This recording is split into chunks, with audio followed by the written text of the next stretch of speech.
I have a good friend that says, just keep grinding. And I think grinding, especially as you're growing up in this business, it's like I'm going to work 80-hour work week. I'm going to just crank it out, just sacrifice.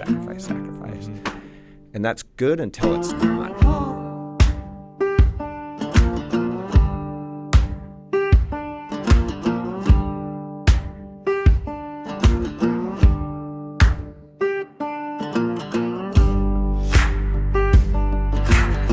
Today in the podcast, we have Steve Martinez. Steve is a second-generation owner and operator of Tradewinds. Tradewinds Construction is one of the most respected luxury home builders in the Western United States. They just do a phenomenal job, and they have since Steve's parents started the company in 1980, now 46 years ago. Steve is a mover and a shaker. He's an entrepreneur. He's an investor. He's a real estate developer. And we talked a lot about his journey as an entrepreneur, some of his failures, some of his successes, lessons learned along the way. Steve also spends quite a bit of time advocating on behalf of providing low-income housing, advocating on behalf of the housing and construction industries in general. He has sat down across the table from current Fed Chair Jerome Powell. He's testified in Washington, D.C., and just as an incredible insights into the industry and into business in general. So it's our honor to welcome Steve Martinez to the podcast. Enjoy. Well, Steve, welcome. Hey, thanks for having me. Good to have you. This is awesome. Monday morning. I know. Great way to start off the week. I know. I'm probably kind of a masochist for doing that. I don't know, but it's important. I like to get it done and set up the week for success. So no, I like it. Hopefully it's not putting you out. No, it's perfect time of day, and Monday, just crank it out. Let's do it. So you've been traveling. I have, which is funny because this is the first day I'm back. And I know. I'm sitting with you. Also makes me grateful you're here. Yeah, no, I need to get back into the office. No, I just got back. We were spring break with my family down in St. George, and I was coming fresh off of some travel off of that, where I was debating even going on this one. And I did a funeral on Monday, or I was at a funeral on Monday, and I was like, you know what, this is dumb. I'm going on this, with my family. My priorities are usually pretty aligned with where I want to be, and I was wavering on Monday, and then I'm like, after that funeral, I'm like, we're still going. So I'm sorry to hear you had to go to a funeral. That's never good. No, it's always, you know what, I was always weird about funerals, like growing up, and now it's just a cool thing. It's a special thing. It's I'm kind of weird about like a 1-hour funeral. You're wrapping up somebody's whole life in 1 hour, and a funeral should go for hours on end. And I've been to funerals of people I don't know, and I'm there to support the family. And then this was a friend of mine's dad that just passed away, and he had this incredible life. And anyway, it's just a good time to reflect. I've always kind of joked that we should all write like our own eulogy or our own, and what do you want to be known for? Do you want to be known for? This guy was just this, cold-hearted business person, or he loved his family and made it. His family came first. It's funny you say that, because now we're kind of starting where I usually end these interviews. Is I like to talk to people about whether you want to call it legacy or like you just put it, what you want to be known for. How do you feel about that? I mean, if you think about your life and what you want people to say about you when you were gone, what is it? It's funny. I just read an article about this the other day. A guy that invented dynamite, and Nobel. Alfred Nobel, I think was his name. Yeah. And his brother passed away, and the newspaper thought it was him, and so they published, a headline that said, the merchant of death passed away. And he read this, and he was like horrified that had he passed away, that would have been the headline. Merchant of death. And so the newspaper printed it in air. Mm-hmm. So then he spent the rest of his life making sure, he invented the Nobel, prizes based on people's works that they do throughout their life. And so interesting. I didn't know that. Yeah, kind of opened my eyes to like, how do you want to be remembered?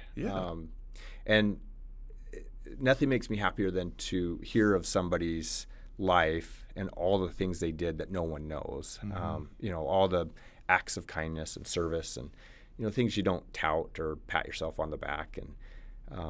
And so that's one of the things I think, my focus has changed as I get older and more mature and get to a point in my life where it's less about the things that you acquire and the accomplishments and more about, the imprint that you leave on people. And so your dad, luxury home builder, you're an industry advocate, you're an entrepreneur, you're an investor, man of many parts. Yeah, I kind of wear a few hats. Yeah. I think you understand that more than anybody. Yeah. And you're not happy if you're not going 100 miles an hour. Yeah. I kind of feel like when I slow down is when I start getting antsy, and everybody says, "Oh, when are you going to retire? When are you going to sell?" And it's like, I don't think I will ever be happy not working, not going, not having 10 irons in the fire, 50 irons in the fire. And so it's to me, I think that's just how I operate. It's how I'm wired. Yeah, speaking of that, I'm wired the same way. It's one of the questions I always like to ask people, Steve, is tell us about a day in the life. What does a day in the life of Steve Martinez look like? It's funny, just the last few years, I feel like I've gotten more intentional of what that day in the life looks like. I've really tried to block out certain days of the week for certain projects, certain times of day where I'm, highest functioning. I don't want to meet with a client at the end of the day when I'm dragging on my creativity or my energy. And harnessing that, it's not perfect, but I love being intentional with it. And so like in my office, we made a really, specific point to only meet with clients at certain times a day, or only meet with them on certain days. Again, it's like the thing that gets me the most excited, the most passionate is working with clients and creating something from scratch. And so, I'm not a huge morning person. Yeah. The rest of my family is. And yet, in our industry, we're starting at 7 a.m. and, it's just industry specific. Yeah.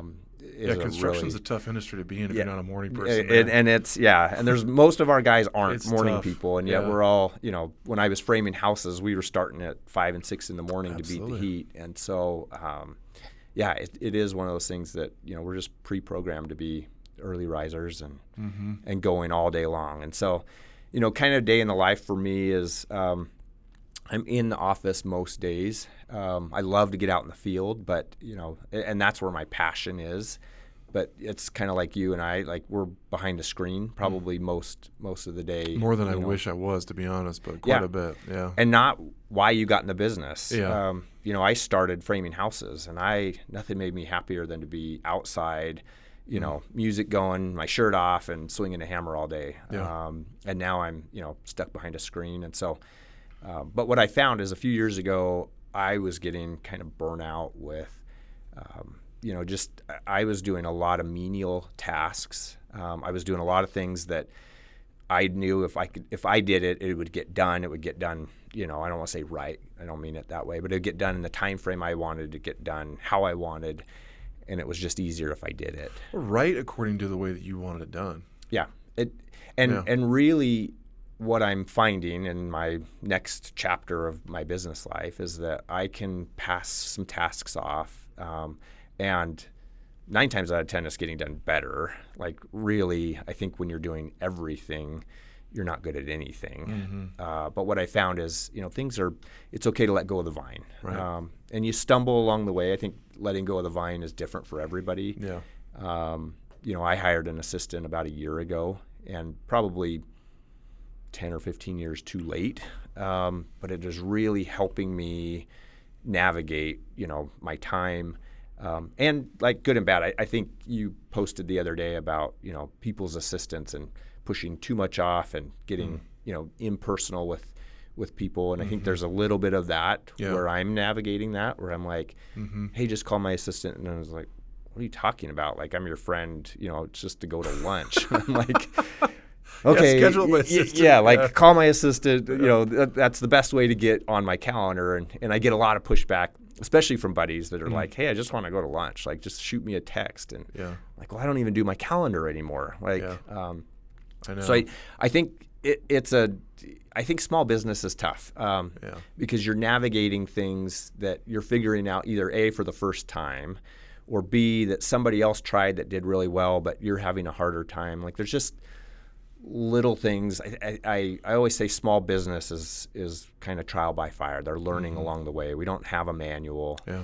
I think if anything, when I bought my dad out in 06, I had him at the helm with me to kind of guide me along the way. Where a lot of people just start out in business, no one's telling them how to do what to do, what they do, and they're just figuring it out. Still me figuring it out along the way, but I had somebody helping me. Yeah. One of the things I want to talk about, you just mentioned it. You and I had lunch recently, and this came up. Being an entrepreneur is hard. Being an entrepreneur can be scary, can be lonely, can be boring.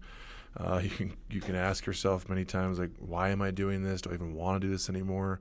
And you shared with me that you ran into a time like that a few years ago where you were just kind of, I don't know, a little discontented, a little like, I don't really know where this is going.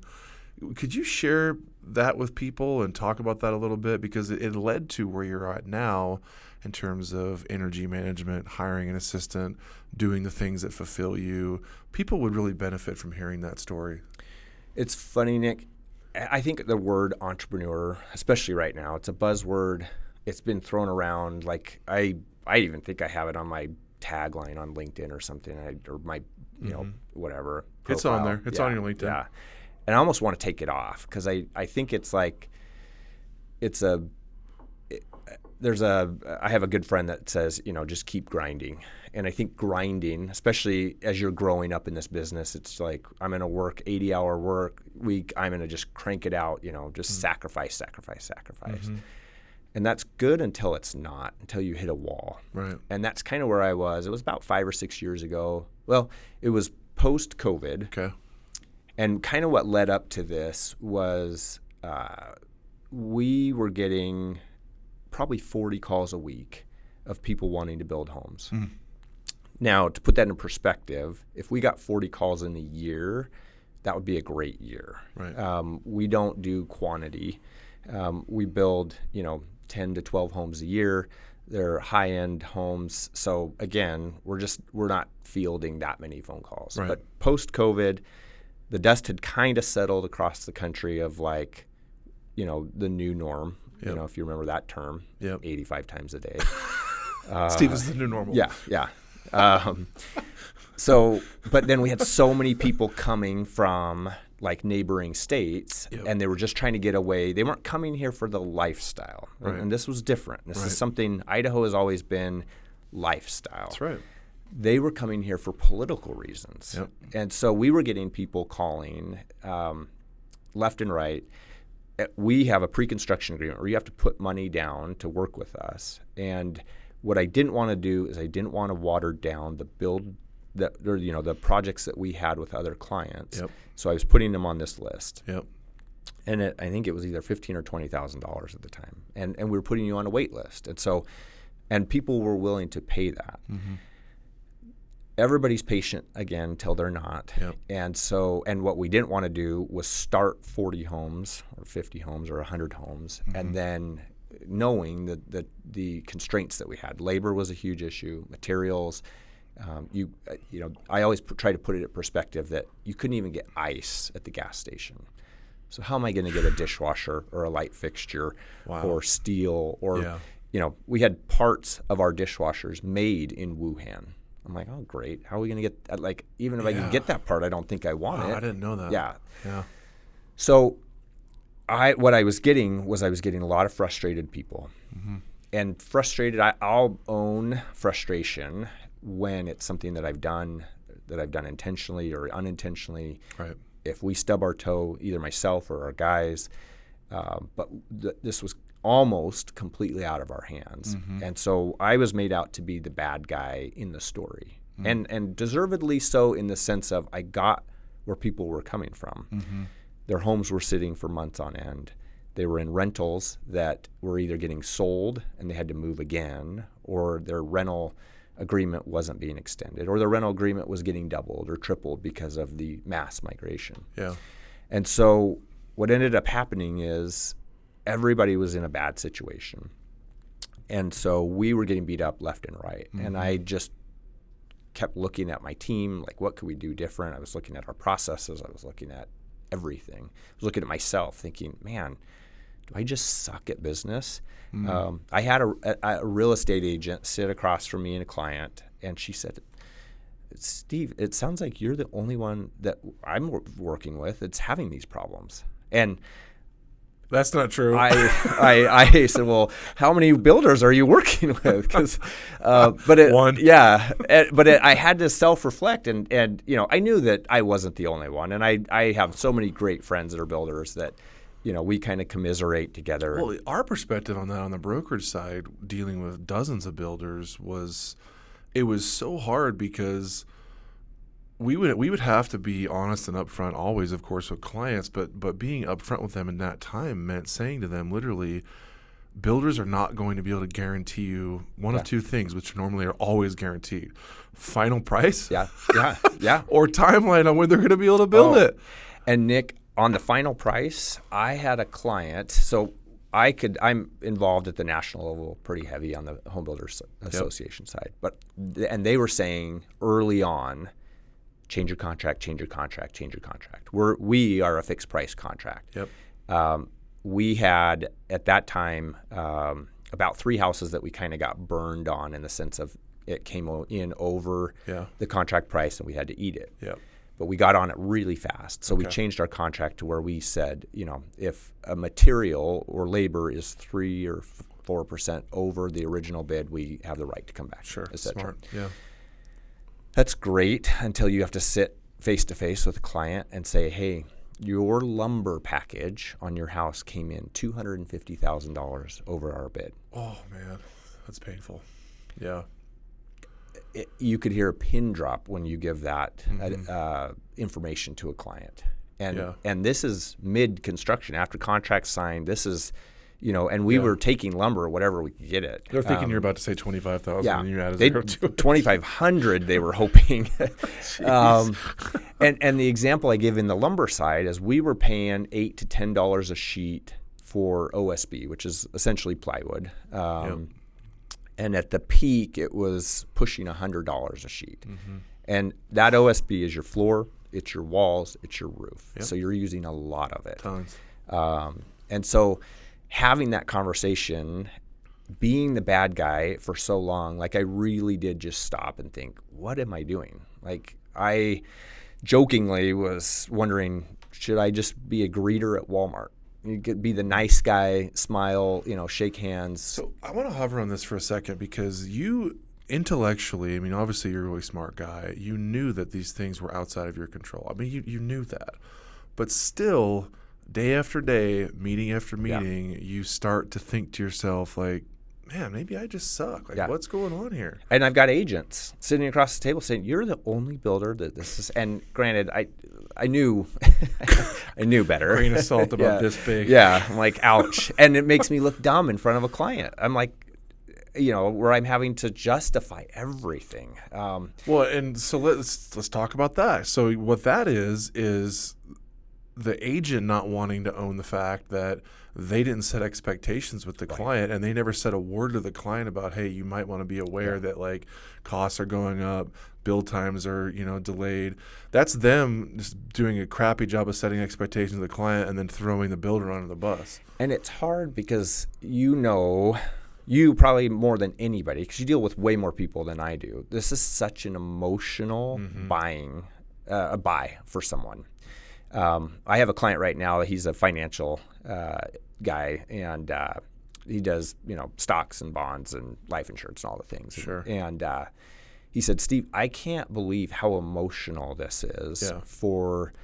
And he said it kind of dawned on me the other day. He said, people, when I do their financial planning, he said, I'm dealing in a time horizon of like 30 years or 20 years, or like you put money away every month and eventually you take it out. And he said, what you're dealing with is he said, I get the freak out every time the market goes way up or way down. Clients are calling me, got to sell everything, or, should we sell everything? Yep. He said, you're getting a market high and a market low every single day for like 8 months or 10 months. Yeah. And he said, so the emotional side of this for you has got to be draining.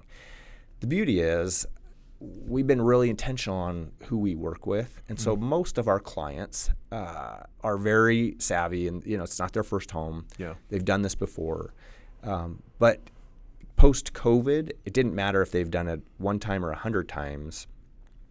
There was so much uncertainty in the market. So much emotions were running high nationwide no matter what. I do really think people lost their mind during COVID. They did.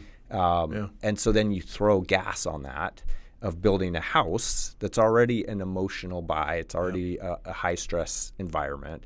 And it just was the perfect storm. And so, I really was like – and unfortunately, we had some agents that didn't deal well with conflict, didn't deal well with setting expectations. And so that didn't help. Yeah. And then no one complains when it's the tile guy or the appliance person or the whoever can't get it. It's always Steve couldn't do it. Steve couldn't this. And so, at the end of the day, the buck stops here and I'll take ownership of anything. But it really was just a hard time to be building. And I feel like I already had a really once-in-a-lifetime hard time in the Great Recession. And so then to have, Great Recession was just the opposite. We had no clients. And we're trying to do the impossible. And then fast forward to another once-in-a-lifetime event, COVID, that was more clients than we could handle. And yet I think I was more miserable during COVID than I was during the Great Recession. How close did you come to throwing in the towel? It's funny because I had a moment where I just said, this is done. I'm going to sell the company. I've got 40 clients a week calling. I mean, I could have got, in my mind, the company is worth $1 billion, jokingly, but I could throw a number and I'm sure somebody would take. And but I was very close. And I've got a lot of other side business stuff that's income producing, and I've been, really fortunate just being in business this long to, do some things that I don't want to say I don't need it, but it definitely was like, man, do I want to go out and reinvent myself? And then kind of what clicked for me, I joined EO, so Entrepreneur Organization. There's a couple, YPOs out there. There's a couple groups out there that, and I'm members of a lot of different organizations, but this one was truly just entrepreneurs, business owners. And then when you join that organization, they put you with a forum of 6 to 8 people, all business owners. But they're all from different backgrounds. You don't know any of them. And I joined that, this is kind of my last ditch effort where I was like, hey, I need to find something to make it better or different. Was this post-COVID? And so this was post-COVID. Okay.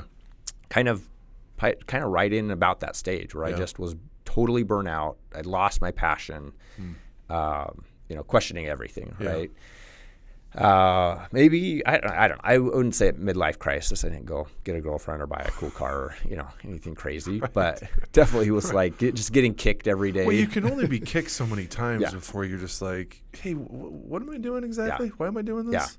And the recession taught me that too, where you get kicked a lot and then you just start looking for other opportunities. Like, I'm going to find a niche. I'm going to go fill it. And anyway.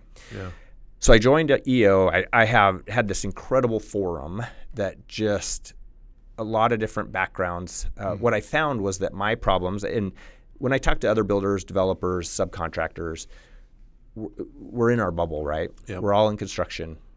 We have our highs and our lows together.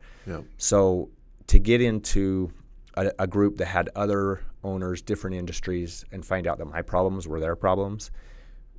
Not that misery loves company, because I'm a very positive person. But it felt better that, okay, maybe it's not me. Maybe it's not just my industry. Maybe, I think you and I both try to put off a very positive, everything looks good, is good. That's part of our job description. 100%. Yeah. And so that helped me realize that, okay, this is normal. And everybody, it's great to see people winning, and I don't want to say losing because I don't, but in different stages of winning. Yeah. And realize, and they offered me a lot of insight, things that, you got to get really vulnerable in a group like that. Mm-hmm. We had some family stuff for a couple years with one of our kids that really just like put us to our knees. Having that group of people was life-saving for us. Wow. We've got our faith, and we've got our business, and we've got our family, and we've got, all the things, but being able to open up to a group of people that, my circle is really small to begin with. Yeah. My childhood friends that I still have today that, I'll play Xbox with on the weekend. Mm-hmm. I'm not diving into my top 5% and my bottom 5% with them. Right.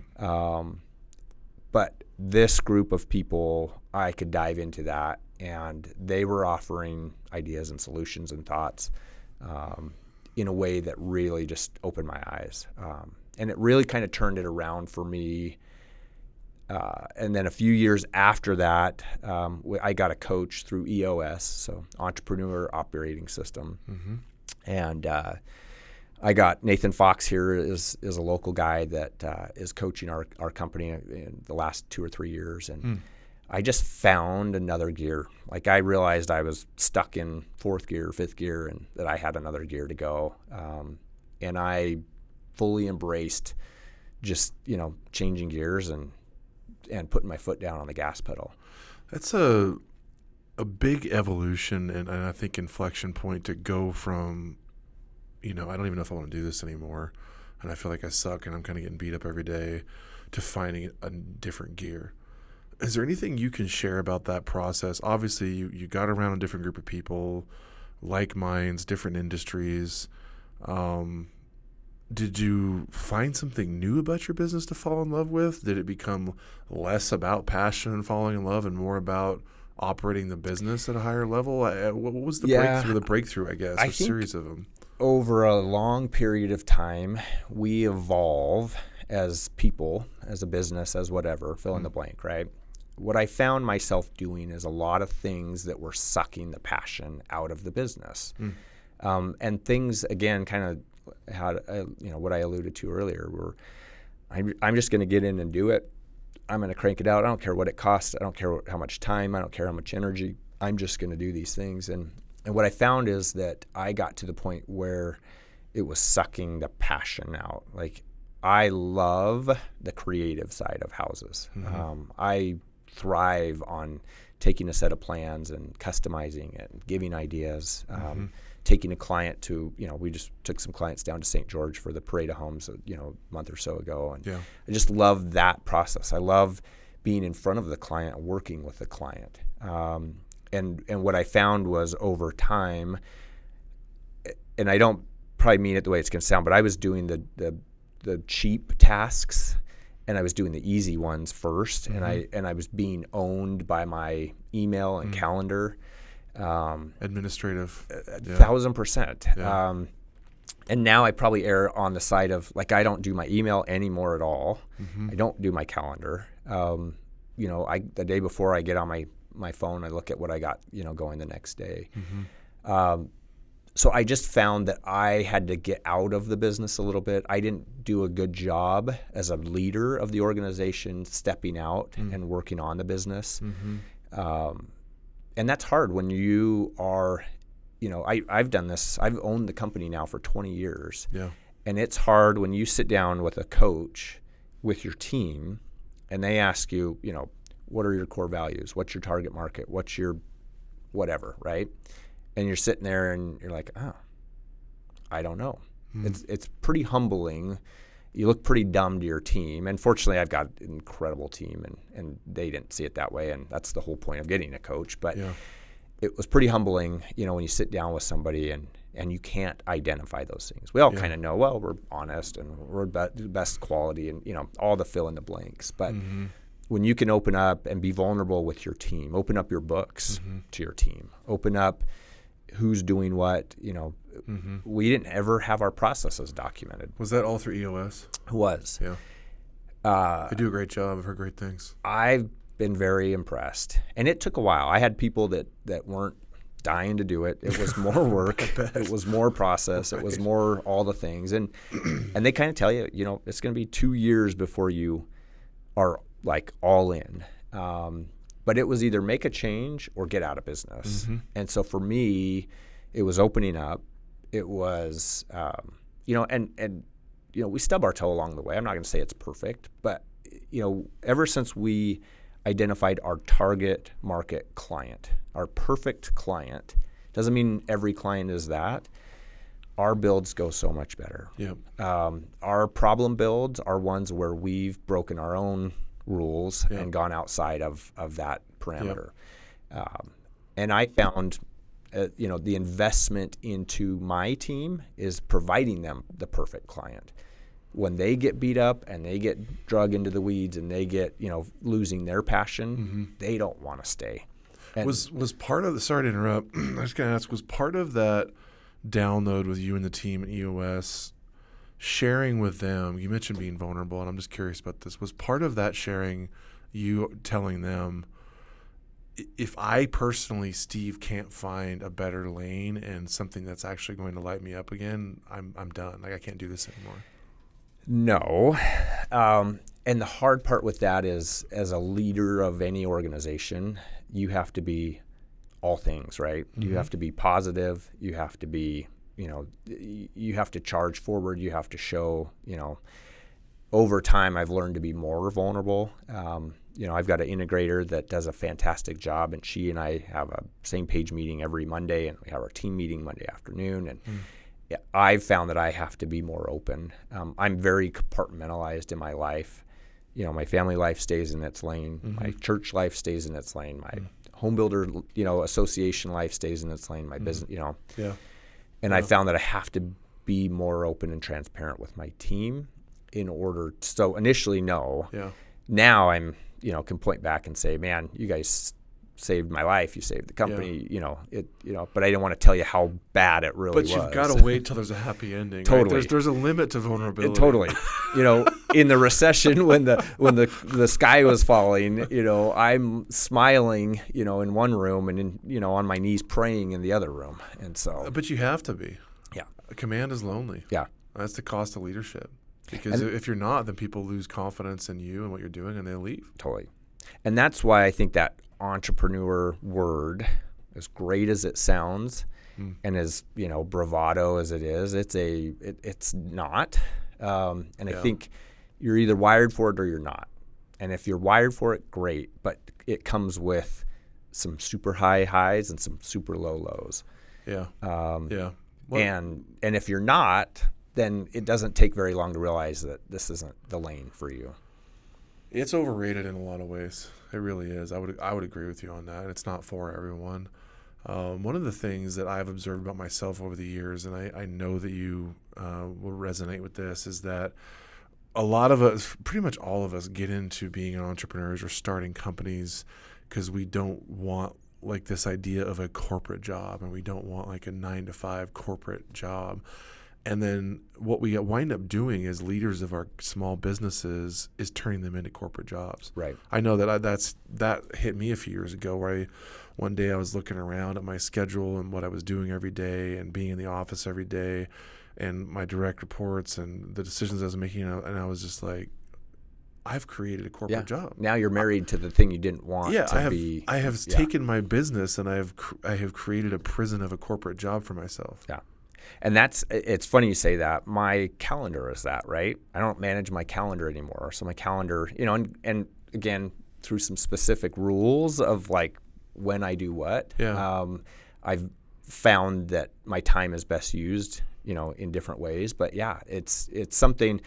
The first company I started was a construction cleanup company. Okay. I was 15. Yeah. In fact, I am probably never said this before. My family thinks it's hilarious, but it was S&J Clean Sweep was the company. I like it. My friend James and I, we started this company together, Yeah. and when we spray painted on the side of our trailer Clean Sweep, we spelled it wrong, and it was Clean Swept. And I have never said that out loud. What'd you spray it with? What'd you paint it with? It was just spray paint and cut out, and my family loves, especially my parents, loved her. And we drove around all over town with S&J Clean Swept. And but that was the beauty of that. We did it on the weekends. That was like our first run at it. And the excitement of this could be as big as I want it to be. Right. The excitement of I could work whatever hours I want. It was in high school, and so we worked on the weekends. We worked after school. We made it whatever we want. Yeah. And then the money started coming, and for a high school kid, $100 was money, right? Totally.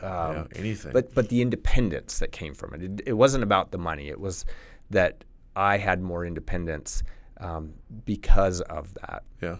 And translate that to today. It's still not about the money. It's about the lifestyle that we create, right. Whether it's the ability to go for spring break in St. George, on a whim, or, the fact that I can take off at 5 o'clock or 4 o'clock to go, be with my kids. Yep. But also that, the flip side is I'll be here till 8 o'clock tonight, still cranking this out. And so. Yeah. And that's the flow of being, whether you want to call it self-employed or an entrepreneur or a business owner, but it's the good news, bad news. And that's what I always tell people who are thinking about getting into it is, you can go golf or go to the lake or something at 1 o'clock in the afternoon on Wednesday, but it also means you're going to be working most of the weekends and you're going to be working evenings. Yeah. I mean, that's just the price that you pay. And people can either get into that flow or they can't. I want to ask you about this. So you grew up in the business. It sounds like your dad or your parents started Tradewinds in 1980. Is that correct? So my parents started the company, and we actually started doing remodels. Okay. My dad worked for my uncle at the time, so Harris Construction. Joe Harris was my uncle, and he did a lot of high-end stuff here in Boise. Okay. And, in the 70s and 80s, high-end was different than it is Absolutely. today. But Yeah. the caliber of homes that he was building then were still, I would consider, very high-end for today. So my dad was a superintendent for him, and then went off on his own in 1980 and started, doing remodels. And as kids, it was funny. We just grew up. That was just normal for us. We'd be out on job sites. I've got, pictures of parts of town that, where it's just bare ground. And, it was a great lifestyle to have. Yeah.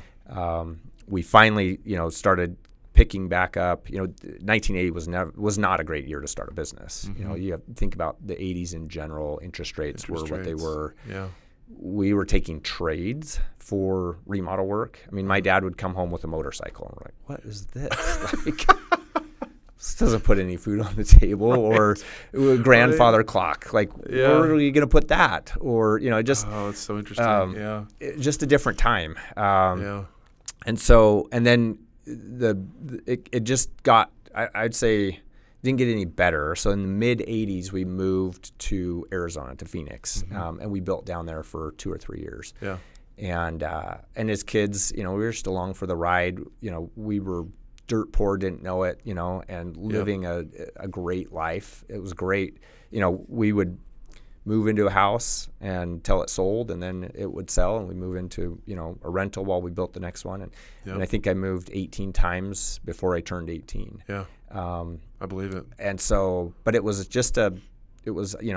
there's 6 of us kids. Most of them had already kind of moved out of the house by then, but it was my sister and I, and we just were each other's best friends, and it was just a great. 6 of you? So I got 4 sisters and a brother, and and I'm the only sucker that stayed in the family business. Well, that's what I was going to ask you. So was it a foregone conclusion? Was it discussed? Was it something, no, I don't ever want to do that, and then you wake up one day and you're doing it? What was that process like? It's funny you say that. So my brother had expressed interest in just working for Dad, and he did it for about 30 seconds and realized that was not. and you have to remember, this is 80s construction. This is the old school, construction is tough now, but it's more corporate feeling and more business friendly. The 80s and 90s construction was, hey, if I don't like you, I'm going to take a swing. It was a Wild West. And it was.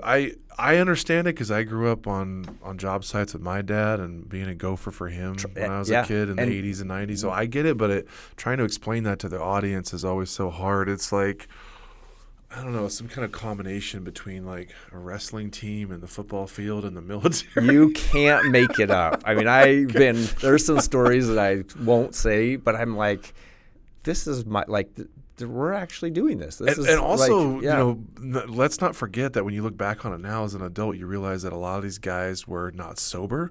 Oh, let me tell you. At the time, like cigarettes was like the lightest thing that they were doing. Lightest. We did a parade home in the 90s that we couldn't find our landscaper. And we're looking for him, and he's over smoking dope at the neighbors. And it's a parade home. So, and landscaping, which means it's at the tail end. We got a date, we got to meet. And, and yet those guys, hardest working guys, and growing up in this business, I was privy and fortunate enough to be around some of the giants of our valley. Mm-hmm.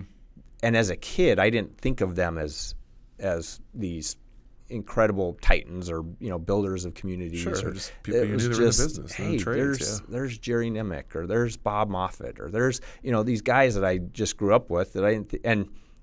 I could have a conversation with them that most couldn't because I just grew up with these people.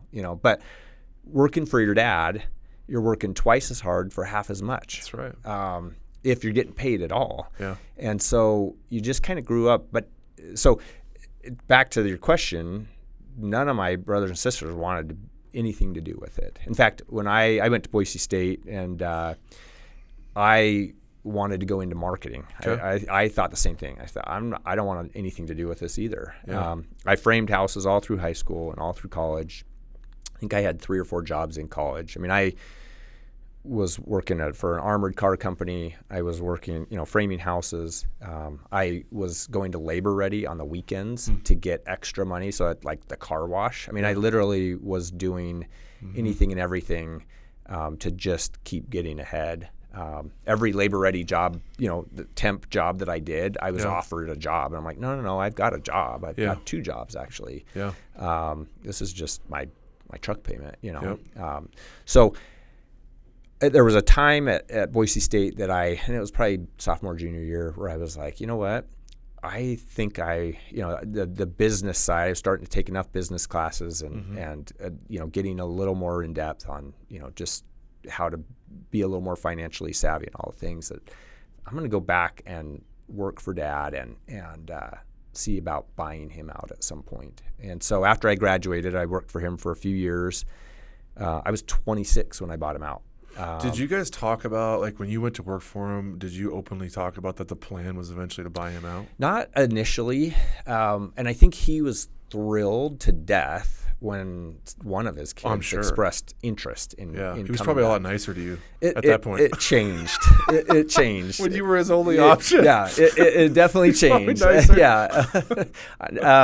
But it was awesome for a million reasons. One, having a mentor in your business period. Yeah. So I bought him out in 2006. And 2007, I thought I was king of the world. And then 2008 hit, and I just got, cold clocked, and it was 4 years of getting cold clocked. Oh, what a time to buy into a business. 2006, man, brutal. So I joked there was one really smart guy in that transaction and a really dumb guy, and I'll let you pick which was which. Thanks for setting me up, Dad. Right. And what's funny is in the middle of the downturn, he came to me and he said, "This is the best thing that could have happened to you." And at the time, it wasn't what I wanted to hear. You don't want to hear that, no.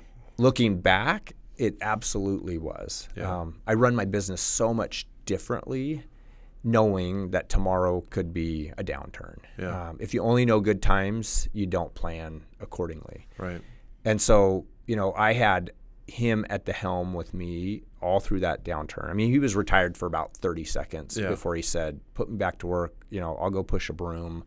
I need to be." And he honestly has worked for me up until about 2 years ago. He turns 80 this year. Yeah. And he was not the retiring type either. What did he do for you? What's he been doing? So he was in the office running projects, helping with bids and specs. We got to the point where we were getting, again, more work than we could handle. And we said, hey, if you want, we'll let you cherry pick some of these jobs we wouldn't normally take, whether it was a remodel or something that just due to workload, we just didn't have the personnel. And it was funny because he was cherry picking clients that, would bake him a pie or invite him to dinner. I'm like, man, why, seriously? Like the world's most interesting man getting invited to all these things. I'm like, where do you find these people? Like, he never traded motorcycles, man. Yeah, he just that's him. He was so great with people. Yeah, and he commands a certain level of respect on a job site that only 40, 50 years in the business can get you. I remember this was after COVID, and we were tiptoeing with subs. You didn't dare talk back to a sub because if they left, you couldn't get a guy back. For sure. And we had a job where some drywallers had come in right at the end of the job and went to do a patch, but ended up doing a lot more than a patch and sanding it just destroyed the job 2 weeks before close. And he comes in and just reams the guys. And again, just old school construction. And then he leaves, and I was like, hey, he's sorry. I promise, don't leave. Just don't leave. Walk we off. Need you so bad. But they sat there and took it. And these were guys that, for anybody else, they would have just told you to go pound sand. And, my dad came in and just got on these guys, got a plan in place. He's always really good about leaving on good terms. So he'll chew you out, but you're shaking hands and high-fiving before he leaves. Yeah. And so seeing that in action, he just has a way to get people to do things they wouldn't normally do, stay later, work harder, get it done faster, come in lower. Like he just, having somebody like that and getting to grow up with that, I thought that's how everybody did business. And that just wasn't the case. So. Steve, what do you remember as being some, I don't know, just life-changing or character-forming moments of your childhood? I mean, you think back on where you came from. I mean, first of all, just where'd you grow up? I know you moved a ton, but what shaped who you are today? It's really interesting. I just probably realized this about this last year. And I don't know if it was something I kind of just compartmentalized or didn't think about, but I was talking to somebody about how many times I moved and, before I was 18 and blah, blah, blah. It was kind of a badge of honor. Yeah. I always say, the Army brats have it so good, they probably only move 5 times Not or 18. 10 times, Yeah. But when I actually started to think about it, I changed schools a lot. I changed schools mid-school. We moved a lot, and that meant that I had to reintroduce myself to people. Yeah. That meant friend groups were already formed. Yep. It meant that I had to, it was pretty lonely. Yeah, absolutely. And I hadn't really thought about it till this last year. And I kind of tried to unbox that a little bit. As a little kid, what did that mean? And I think what it allowed me to do was be able to talk to anybody. It allowed me to be able to almost be a chameleon in the sense of I have to adapt every place I went. Yeah. I would be, if you think about a friend group at school that's already formed, when you move in, you're probably becoming friends with people that don't have any friends either. Yep. Absolutely. And so I feel like I'm very empathetic to people. I can read people really well. All side effects of this, right? And at the time probably didn't feel very good. And yet I feel like it really set me up in a way that I can adapt and I can change and I can, be, I don't want to say all things to all people, but I definitely pick up on things a lot quicker. And so I think that was something for me that was very influential growing up. I think the recession for me, I finally, after 18 years of being in 19 years of being in business, after that, I finally feel like I'm letting that go. That really tried my decision-making, my faith, my relationships. Like I literally was on my knees praying before every meeting with a client. And that changed the value of a client to me. I think when business is good, you take your clients for granted. You take your subs and your suppliers for granted.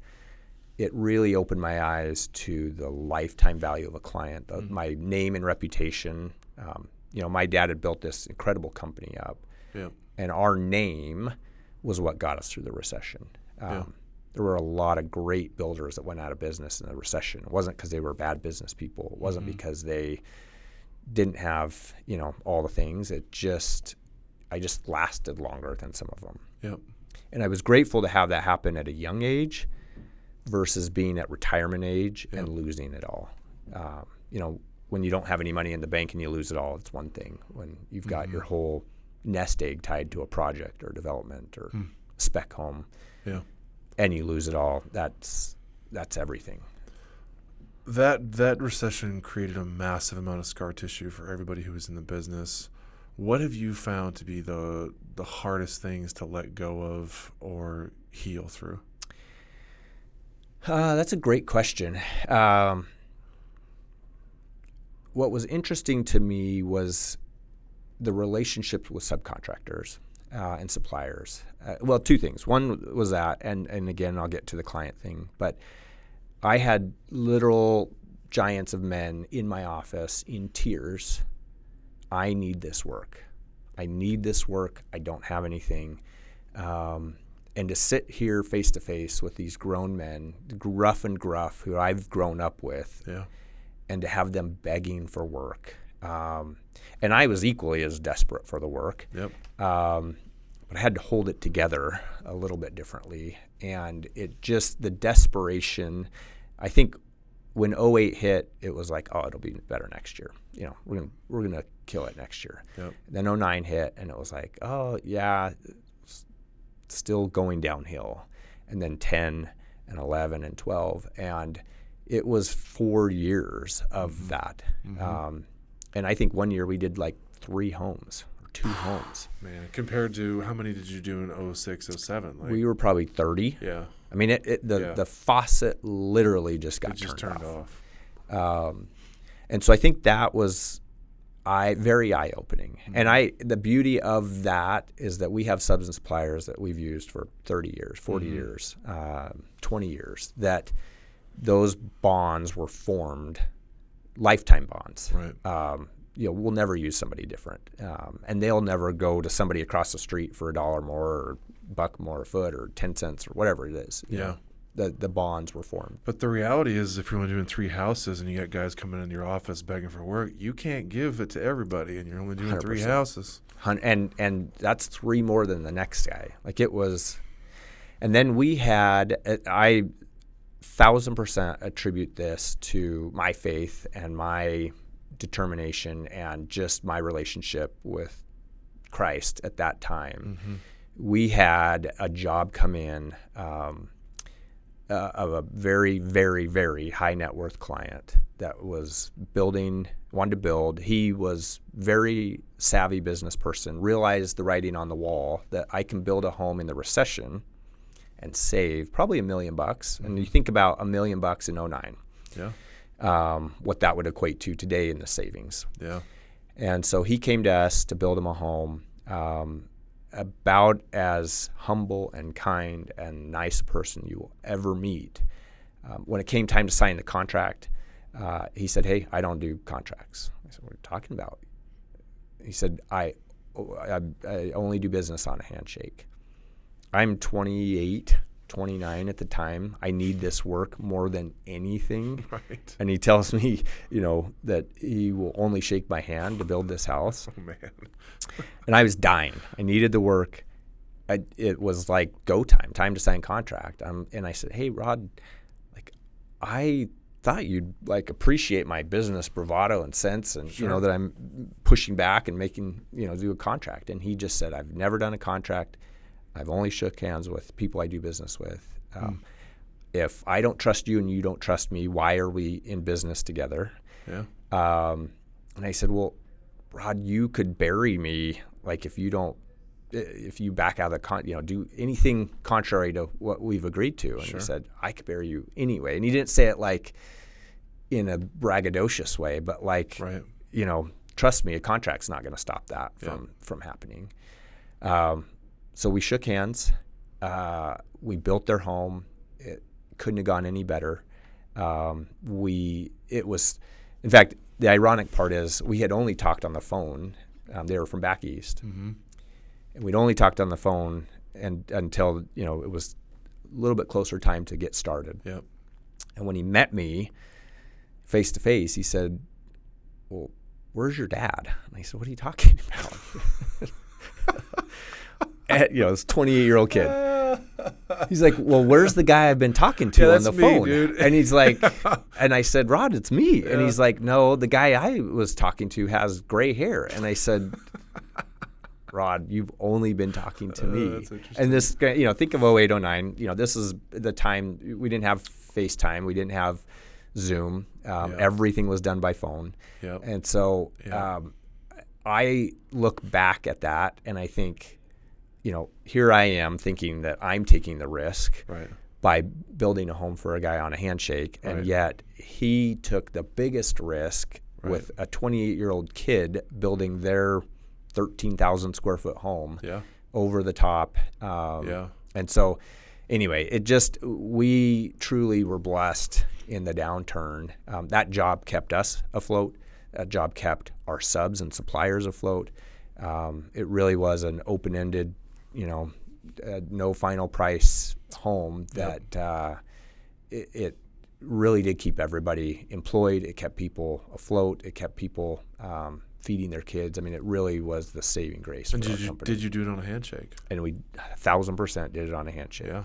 And we didn't have one negative experience throughout that whole build. Isn't that interesting? I think about this every once in a while in our business, especially because contracts are so big and you got to have everything in writing and building and selling and lending money in real estate. I mean, every aspect of the real estate business, whether it's lending, title and escrow, construction, sales, there's contract after contract after contract. And we rely on them so heavily. But sometimes they do screw things up, and you know as well as I do, which is what this guy knew, that a contract is no better than the person who signs it. 1,000%. It's kind of sad, Nick, because we're getting to the point now where people feel like they have to record conversations, and I mean, that's one thing. When I bought my dad out in 06, we had a 2-page contract. That was it. Mm-hmm. It was, here's what it cost, here's when we'll be done, here's couple minor things, our warranty. Yep. Our contract now is 50 pages long. Yeah. And it's because of the one-off things that we have to, you know what a real estate contract looks like now. And it's very frustrating because it's who you're doing business with. There's so many things that we waive out of our contract or that we don't enforce. We have a clause on, delays on our job that I've never enforced. Mm-hmm. We have a clause that I almost had to enforce last week on, a product that a client provided. And yet, in fact, I was telling my team, are we really going to enforce this?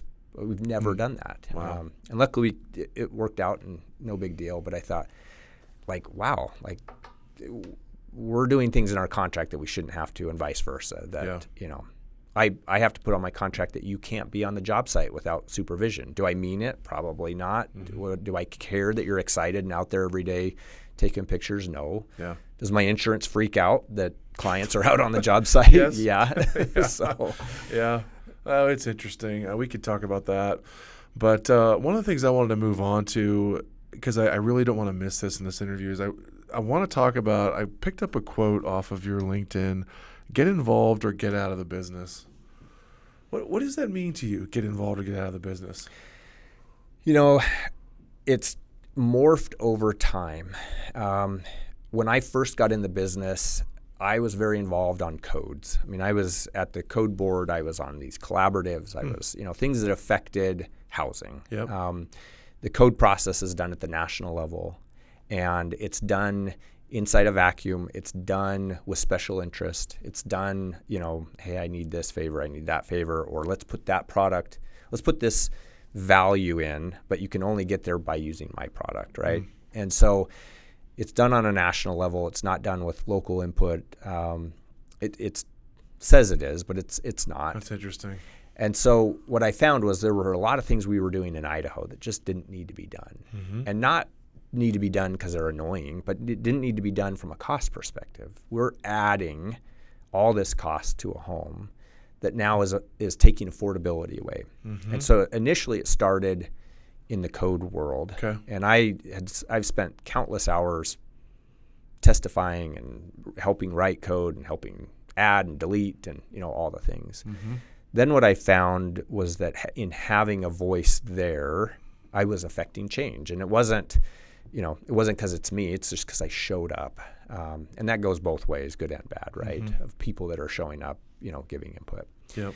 But I finally got to the point where most people come to you after something's enacted and they want you to fix it. Right. And I get a lot of builders that call me, Steve, did you know Boise's doing this or Caldwell's doing this or whatever. But it's only after they're affected by it. Yep. And what they don't realize is that if they were at some of these meetings, it doesn't have to be everything, but if they were a little more involved, they probably could have nipped it in the bud before it got legs and grew. Trying to undo something is a lot harder. It's harder. It's a lot of work to keep something from happening, but it's even harder. It's like a lawsuit. If you can solve a problem initially, great. But by the time it hits a lawsuit, you're trying to undo all of that, and it's more expensive. It's more time. It's all the things. So I've done that at the local level. Okay. I've done it at the state level, and I've been very involved at the national level. And it's pretty humbling to see at the national level and I kind of joke that this dumb kid from Idaho can go back to DC and have the kind of impact that one does. And coming from a small state, and I'm a nobody back there, nobody cares who I am, but yet I've got a voice at the national level. It started with code. What all has that branched off into? So a lot of legislative things. I mean, I think so at the local level, you've got a lot of, and I think it's even more important now. So you think about when I started in the, 2000s, people were okay with growth. People were okay with building. People were okay with, people were excited about the new Costco and excited about the whole downtown in Boise being filled with, the Zions Bank building. Sure. People were excited about the village. Yep. And so you didn't have people fighting growth at every turn then. Now, fast forward to today, we're being beat up at every level. We're being beat up by people that don't want growth. We're being beat up by affordability. We're being beat up by jurisdictions that are making it harder. I actually think there's kind of an anti-growth sentiment. I know there's anti-growth sentiment out there with the public, but I think it's boiling over to the jurisdictions where they're not calling it slowing growth down, but they're making it harder for growth. Right. Essentially slowing growth down. What do you think is driving that shift? Two things. I think traffic and schools. I think those are the two things that people get annoyed about with growth. And if you're born and raised here and you're used to it taking you 5 minutes to get somewhere and now it takes you 10 minutes, it's the end of the world. So I think traffic is one thing. School problem is also an issue of overcrowding and how it's funded and where it's funded and what that looks like. But I think the frustrating part, with Idaho, and I tell people, the good thing about Idaho is we're very conservative. The bad thing about Idaho is we're very conservative.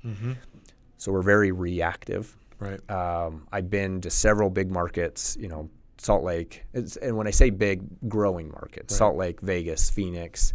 I just got back from St. George. It was the same way. Yep. Where they're literally building a Highway 16 type infrastructure to nowhere.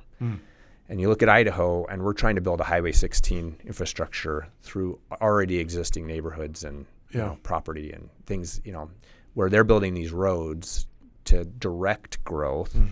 We're trying to, take ground from people and find a way to create a bypass. Well, if you wait until you need it, it's too late. 1,000%. Look at Eagle Road. Yeah. I mean, Eagle Road is a perfect example of, something that started off with 2 lanes and grew to 4 lanes and could have been something different. And so I think that's the struggle with people in general, is the traffic situation, and I think the school. But no one is complaining about the new Shields. Right. No one's complaining about the new Costco. No one's complaining about the Ville. They love the things that come from more rooftops and to use those services, but they don't want to admit that it requires more rooftops to get some of those things. To get it in the first place.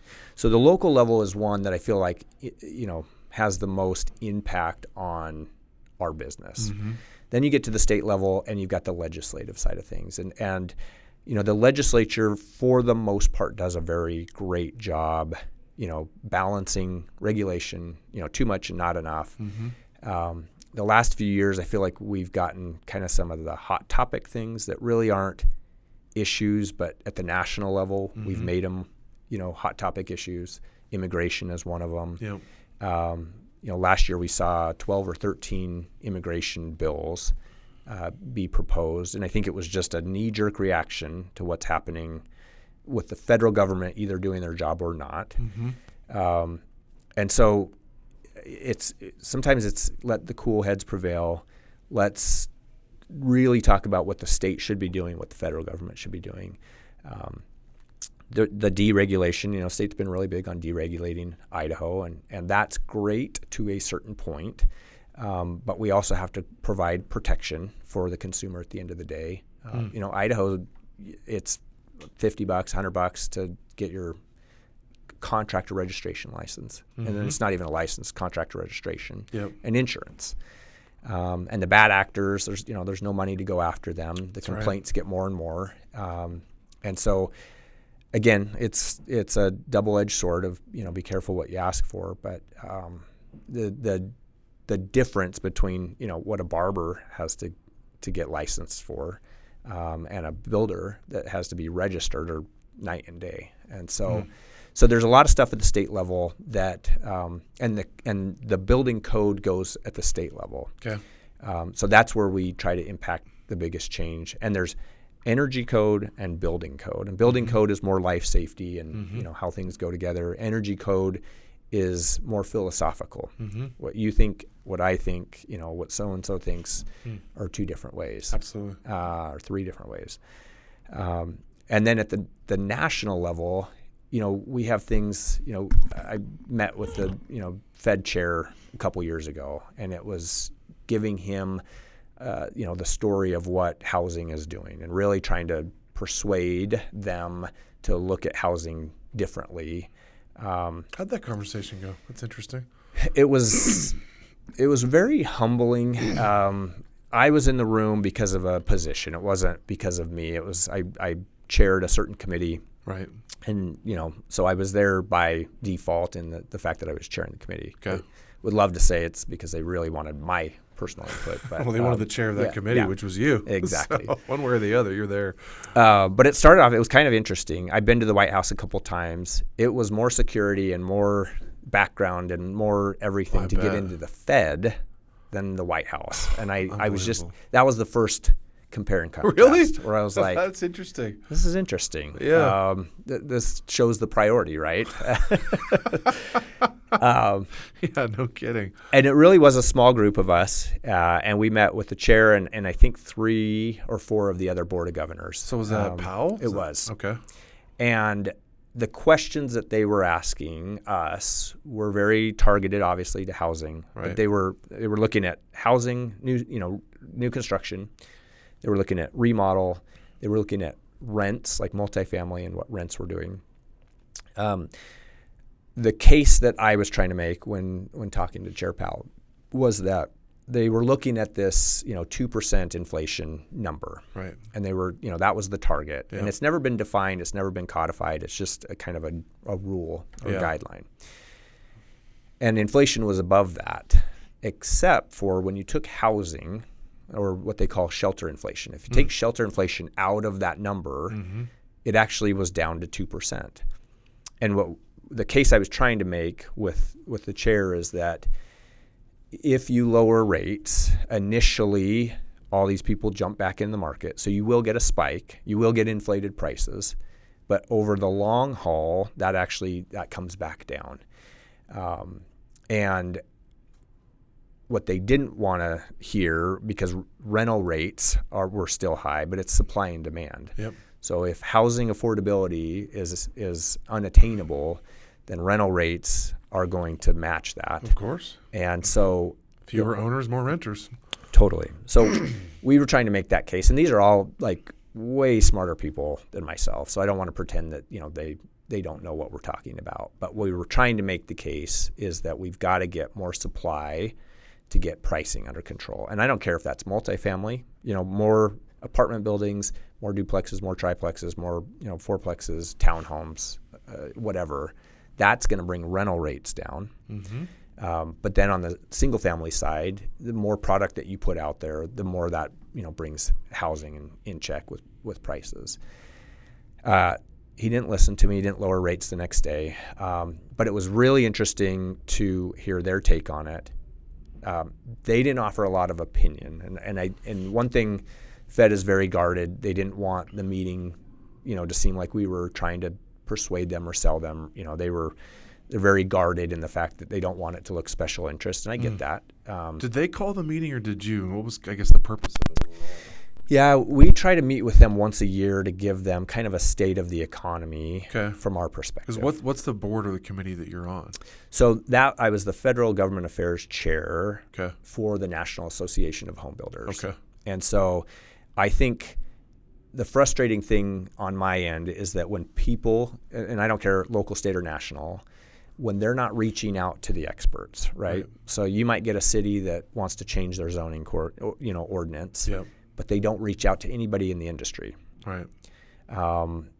Like who better to call than the people that are building roads and building buildings and developing land and saying, what would make you want to participate more on the affordable side or density side or whatever. But so I get really frustrated when we're not invited to the table when we do this all day, every day. That's right. And I think the Fed sees that. Like, hey, let's meet and get a state of the economy from you guys. We need to be hearing from you guys directly. And so that is an annual meeting that happens, and it's something that, we provide them all the data from, builder confidence to permits to starts to, pricing. It's really kind of telling for them to then plug it into their model and make sure it aligns. I mean, there's a lot of thought that goes into the Fed's decision, and more than anybody, when they lower the rate, that doesn't mean mortgage rates go down. Absolutely. But our projects take so long to come to fruition that even if the Fed lowered rates today, I mean, it doesn't mean that we just flip the switch and we got to ramp back up and ramp back down. Yeah. Steve, I'm curious your conversations with them about supply and demand, because as you know, on a local level, on a state level, and on a national level, I mean, we've been severely undersupplied, and nobody really can see a solution to that problem on the horizon. Monetary policy is certainly impacts it. It's not the only thing that impacts it, obviously, but it's a major driver of it. What is the board's, what is that conversation? Are they receptive to it? Are they a brick wall? Do they not understand the problem? They have a great poker face. Again, we're giving them stats and data that you and I would be jumping up and down on and being like, this is an easy fix. Like, jump on this. It was, obvious problem. Yeah. It's really interesting when you model out the undersupply. We actually hit a point where our population growth starts to decline, and we finally catch up. But it's by default. Population starts going down versus like we're fixing the problem. Yeah. And I think what you're seeing is you're seeing at the national level, the build for rent product or the homes for rent. I mean, you're seeing these big, large corporations that realize that we're turning into a nation of renters. And that's the one thing we're really trying to push back on the Fed, is that we don't want to become a nation of renters. Renters, absolutely.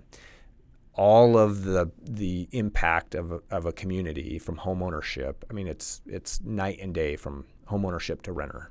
Absolutely. Yeah. And I think you could easily make the argument that home ownership is the American dream. 1,000%. So at least a massive part of it. Yeah. And to the point where your stepping stone home, and that was one thing we were really trying to push with the Fed, was that if you get these first-time home buyers into a home, we create income based on that. They're selling their home after 2 years or 3 years. They're now gaining income that they wouldn't through other employment. That's right. It's a stepping stone. It's that leg up. It's that first, but sadly, the first-time homeowner the average age is 40 right now. Yeah.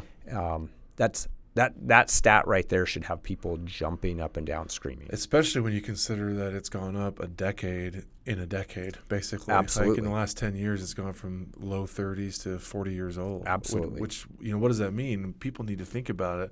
I have this conversation privately all the time, but what it means is you have, what's now approaching an entire generation of people that are now renters that were owners before 10 years ago. Yeah. And take what that does to the economy. Just if you're pure economics of the move-up buyer and what that's doing, just if you threw a rock in a pond, the trickle-down effect of a home being built initially is labor and materials and, that impact to the economy. Then you have the taxing district, for the life of that product. Yep. And you have the people that service, whether it's the restaurants or the lawn care or any service related thing. And so it's very interesting, the economic impact for a community, let alone for an individual that's trying to get ahead. What did you get back in terms of reception to the Fed with your message and the message you've had over the years? What kind of feedback do you get? What do you hear? Yeah, it's interesting. We don't have the bully pulpit like the president does, and I do think the Fed does take some beatings unnecessarily. It's kind of frustrating because when you sit and meet with these people, they're very smart. They're very talented. We don't have dummies running these organizations. So I get a little frustrated when I see, the bully pulpit of trying to force somebody to make a decision by, guilting them into it. Yeah. We always try to come in very fact-based. We try to come in with, here are the facts, here are the things that will change, here's the cause and effect of these things. The Fed, when we met with them, was more focused on rents and getting rents under control than they were with the cost of housing at that time. And that was very frustrating for us because I do think the two are correlated. When housing gets less expensive, you get less renters because now they're able to change. And you get less renters, you get less rents. There's less competition. Absolutely. So I think they were focused personally on the wrong data point. Again, I don't question them in the sense that, I think I know better, but I'm in my bubble and I see things, through a different lens than they do. Sure. But they were very, very, very focused on rents. And for us, supply was the fix to that. Yep. If you look over this valley over the last 5 years, multifamily projects are getting harder to fund. They're getting harder to do. They don't pencil as well. And so, again, we're not creating the supply we need to affect change. Yep. What are some of the things that the average person might not know that the Fed is taking into account? What are some of the things that because you've sat in these meetings with them when they explain their policy or their ideas or what they're trying to take into account that the average person probably doesn't know? It's interesting. I think anybody getting back into D.C. realizes just how many decision makers affect the everyday house price for you and I. So the Fed is one component of that. But when lumber got crazy during COVID, we were meeting with Secretary of Commerce on trying to figure out why lumber was what it was. We have tariffs on things that we don't even produce in the U.S. So, the tariff discussion is a huge discussion, and it's industry trying to protect itself. But again, there's products that we don't even make in the U.S. that are coming from other countries that we're, putting tariffs on. Then you have the immigration, conversation of, there's the H-2A and the H-2B programs that are made more for agriculture.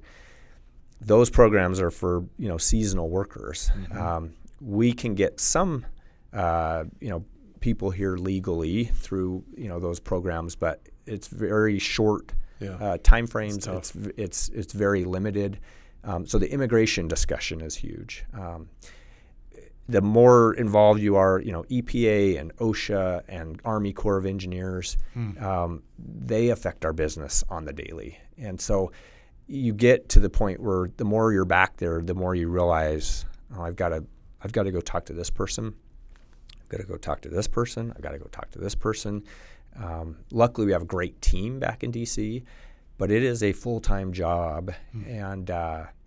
And then last year I chaired, the PAC for the association, where I was out fundraising to get people elected, like-minded people or growth, minded people elected to Congress. And that was, you're meeting with these people, and it was kind of neat because as my role as the federal government affairs chair, I was getting calls, at a Sunday at 10 o'clock at night, which was midnight their time, saying, hey, Speaker of the House is on the line, and they want to know our take on something. And they were asking my take on something. Right. And I was like, just put Johnson through, I was like, but they were trying to build their consensus before Monday, before votes were taken, and they wanted to build, the support for those things. Sure. And it was really cool to be involved in those, those calls, and they're saying, what's our position? What's our take? That's interesting. When the Trump tax cuts came, in the first Trump era, there were some components in that tax program that would have really hurt our industry. And the Trump administration was pushing it, and I don't think they realized the side effects. So I had forwarded that to our team here locally. One of our guys was a CPA, and he said, you got to get rid of this, you got to get rid of this and add this. So I literally got that to our team in D.C., and within 30 minutes we had it to everybody that was on the Hill, and those things got added to the tax plan, and it was like that's our fingerprints on that's that. Right. That's got to feel good to make an impact. And it was. I think we always assume that the D.C. stuff is too far away and too entrenched and too swampy to affect change, and it's not. And that really opened my eyes to how things are done, how things affect us, and that people were calling us to get our take and our opinion. That feels really good, not because we want a rubber stamp or we want a favor, but because we want common sense in our approach. It's interesting in that there's so many different things that affect the housing market, some national, some state, some local. What do you see as Idaho and the Treasure Valley's biggest opportunities and biggest challenges as we move forward? I think harnessing the growth. So I think that everybody thinks that we want this unfettered, no rules growth, just let us build whatever we want, wherever we want. And that's not the case. I'm born and raised in this valley, and I want to see this valley grow in a way that's, one, sustainable, two, that we're providing jobs. I mean, I think the jobs discussion isn't even being had when we talk about growth. It's not. And it's really annoying because, again, you need the rooftops to create the jobs. You need you need people here. Micron scares the heck out of me in the sense of where are we going to get these people and where are we going to house them? But the jobs that are created because of growth, as a city grows in a healthy manner, we're providing opportunity for people that didn't exist. I mean, you think of what the average wage was when you and I got started to what it is now. And, minimum wage isn't even a discussion in Idaho. Right. My 16-year-old son was making $20 an hour, Boy, it was, though, 20 years ago. And so I think that growth is the good and the bad. And I'm not saying it doesn't come with bad, but I think everybody is trying to manage it individually instead of having, and it's politics is getting in the way. Mm-hmm. I've got several elected officials that I have great relationships with, and several that I don't, and several that I'm big enough to know when I support the other candidate and they lose. I'm big enough to say, hey, you know what? I want to work with you. Yes, that is politics. That's right. Now that's over, let's move forward and find a way. And yeah. I think we're getting there slowly, but I think that we don't have a unified voice on growth in this valley. Do we want it? Do we not? City of Boise just redid their zoning ordinance, and I think they want the density, but when you have 100 or 50 or 10 angry neighbors standing in front of you with pitchforks and torches, it's kind of hard to approve it. And so you can talk the talk, but are you willing to walk the walk? And so I think that is one thing in this valley that we need to recognize, that just because you've got your slice of heaven doesn't mean the next guy can't. No one cares about affordability until it affects them. Yeah.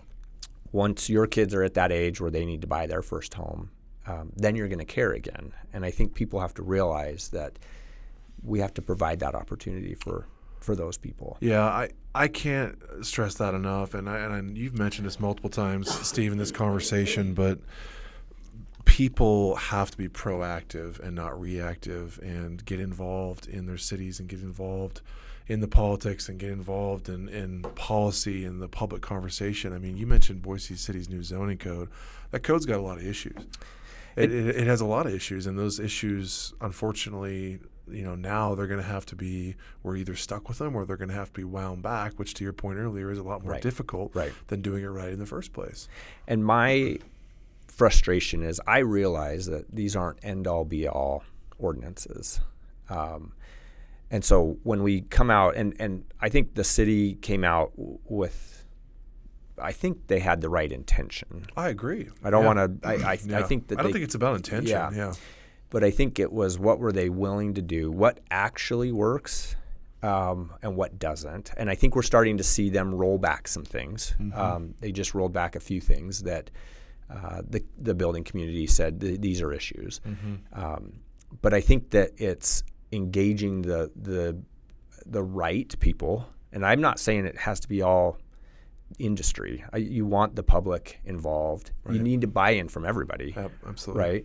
Right. But I think we're trying to do it. Boise City is trying to solve a problem for just Boise City. Right. And Star and Eagle and Meridian, they're all trying to solve their own problems, and yet everybody that works in Boise lives in Meridian or Star or wherever. Yeah. And so it is, transportation's affected by that. The things that, it's not just a Boise problem. It's not just a Meridian problem. And I think politics are getting in the way there. I think you're getting a city that will make a decision on what they want to do, and then you get the legislature that says, oh, no, you don't. We're going to take that local control away. We don't like what you're doing. And Idaho has always been about local control. But then it starts, it's been an interesting last few years, to say the least. And I think it'll be an interesting next few years too. And sadly, I don't see bridges being built. I don't see hands reaching across the aisle. I don't see relationships being repaired. I just see it getting more. Tribalism is the best way to put it. My wife and I travel all over the world.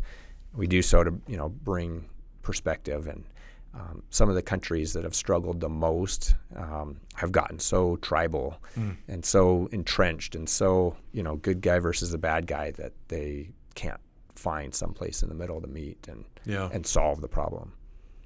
One of the things I hope there's more voice to moving forward is young people, affordability, people who are trying to raise families here, people who are just getting started with their careers here. And, they need jobs, and those companies have to have a base of people to hire from. And it gets back to this housing affordability and where are they going to live and can they afford to live there? And that's one thing I would say about the public, sort of discourse in general in our valley is it seems to be void of a lot of those voices. And there's so much voice from people who are retired, who just don't want growth because they came from a bigger area and they don't want to see this become that. But it's easy for them to say because they've already made their money and they're retired and they don't need the job. It's really sad. I've sat in a couple of public hearings and neighborhood meetings and things where people have said some pretty nasty things. There's no empathy right now for the next person coming in. And I don't say coming in meaning your kids, my kids. Yeah. It doesn't have to be coming from out of state. Yeah. But we had a lady at a public hearing say, I don't want my kids playing with those kids. And I was shocked. It was public hearing, it was public testimony. And my planner is like pulling on my shirt. She was like, don't do it, Steve, because she could tell I was just seething. That somebody would be that ignorant and make that kind of comment. This was townhome product that we were bringing to the city, and just the ignorance and again, I get it to a certain degree, because it's coming from two groups of people that have been here their whole life, that have lived in that house their whole life, that don't want to see change. And I don't care what it is. It could be change. Anything, right? And then you do have an out-of-state element that is, let's close the door behind us now that we're here. Right. With no regard to what it does to the locals. Yeah. And I think you have two camps that you have to educate. I don't think I'm ever going to change their mind. And where I think it has to happen is I think we have to grow a spine as elected officials to those people coming in that don't want to see change at all. And I get that people need to be elected and need to, to represent the people that they're elected to represent. Yeah. But I think that those are, to be honest, I think it's more the minority. It's a very vocal minority, but most people have their nose down and just want to be happy and, their kids to be happy. And you and I don't show up to speak on behalf of projects. I always say we need a group of people just to show up and speak on behalf of growth. That's a good point. You only show up to speak against it. Yeah. And so I think you're never going to change that mentality. You're never going to, I don't think we could do 1,000 podcasts and get on the highest hill and speak till we're blue in the face. Yeah, I agree. And so I think it's having, the guts to approve things and realize that, this is best for the community. And if we're going to make a change, we're going to have to take some arrows. And you and I take arrows all the time. And, I think it's different when you're in business and you take arrows. I think in an elected official's position, you want to be, popular. You want to be, everybody's best friend. You want to get reelected. You want to get reelected. Minor detail.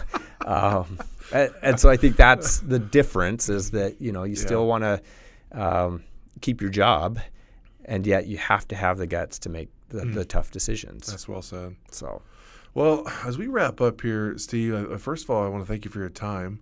And second of all, just ask for you to share with people, like, what's next for you? What's next for Tradewinds? What do you want people to know about what you're doing and where you're headed? Yeah, it's really funny. I always say Tradewinds is providing me the vehicle to do these things.